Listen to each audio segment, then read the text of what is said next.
Il y a plus de 3300 ans, sous le soleil brûlant de l'Égypte, le Nil brillait comme un ruban d'or au milieu du désert. Les pyramides dominaient l'horizon. Les temples étaient remplis de prêtres chantant pour les dieux. Et au cœur de ce royaume puissant, vivait une reine dont le visage allait traverser les siècles. Son nom signifie « la belle est venue ». Mais elle n'était pas seulement belle, elle était influente, courageuse et mystérieuse. Son nom, Néfertiti. Néfertiti naît vers 1370 avant Jésus-Christ, à l'époque de la 18e dynastie, l'une des plus brillantes de l'histoire égyptienne. Son origine exacte reste un mystère. Certains historiens pensent qu'elle était la fille d'un grand conseiller nommé Haï, qui deviendra plus tard pharaon. D'autres imaginent qu'elle venait peut-être d'une famille étrangère. Mais ce que l'on sait, c'est qu'elle reçoit une éducation digne d'une future reine. Elle apprend les rituels religieux, elle découvre l'art et la diplomatie, et elle comprend le rôle sacré du pharaon. Encore très jeune, elle épouse le prince Aménophis IV, fils du puissant pharaon Aménophis III. Lorsque son mari devient pharaon, leur vie va prendre un tournant incroyable. Aménophis IV change de nom pour devenir Akhenaton, ce qui signifie « celui qui est utile à Aton ». Aton est le disque solaire, symbole de lumière et de vie. À cette époque, les Égyptiens adorent de nombreux dieux, Osiris, Isis, Horus, Amon. Mais Akhenaton et Néfertiti prennent une décision audacieuse.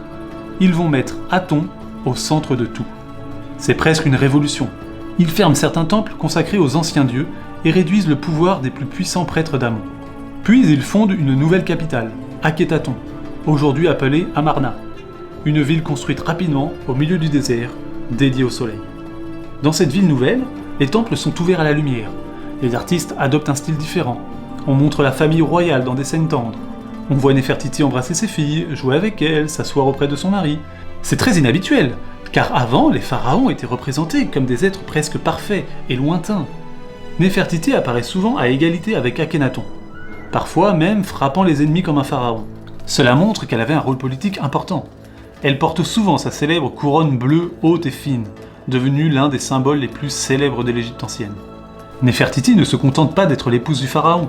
Des inscriptions montrent qu'elle participe aux cérémonies religieuses et aux décisions importantes. Elle donne naissance à 6 filles, dont l'une pourrait être liée au futur pharaon Toutankhamon, bien que cela reste discuté par les historiens. Certains spécialistes pensent même qu'à la fin du règne d'Akhénaton, Néfertiti aurait pu régner brièvement sous un autre nom, peut-être Shem-Karé, mais les preuves sont encore mystérieuses. Les changements religieux ne plaisent pas à tout le monde. Les anciens prêtres perdent leur pouvoir, certains nobles murmurent leur colère. Après environ 12 à 15 ans de règne, le nom de Néfertiti disparaît soudainement des monuments. Que s'est-il passé? Est-elle morte d'une maladie? A-t-elle changé de nom pour régner? A-t-elle été écartée? Les archéologues cherchent encore des réponses. Son tombeau n'a jamais été retrouvé avec certitude. Après la mort d'Akhénaton, l'Égypte revient progressivement à l'ancienne religion. Le jeune pharaon Toutankhamon restaure le culte des anciens dieux. La ville d'Akhénaton est abandonnée. Mais le souvenir de Néfertiti, lui, ne disparaît pas. En 1912, un archéologue allemand découvre un trésor extraordinaire à Amarna, un buste en calcaire peint représentant Néfertiti. Son visage est élégant, son regard calme, son port de tête majestueux. Aujourd'hui conservé au musée de Berlin, ce buste est devenu l'une des œuvres d'art les plus célèbres du monde.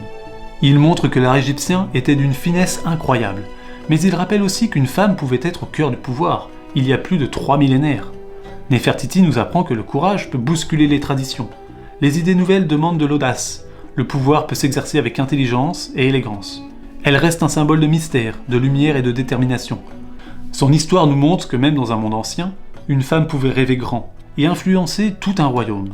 Sous le soleil d'Égypte, son nom brille encore, comme le disque d'Aton dans le ciel.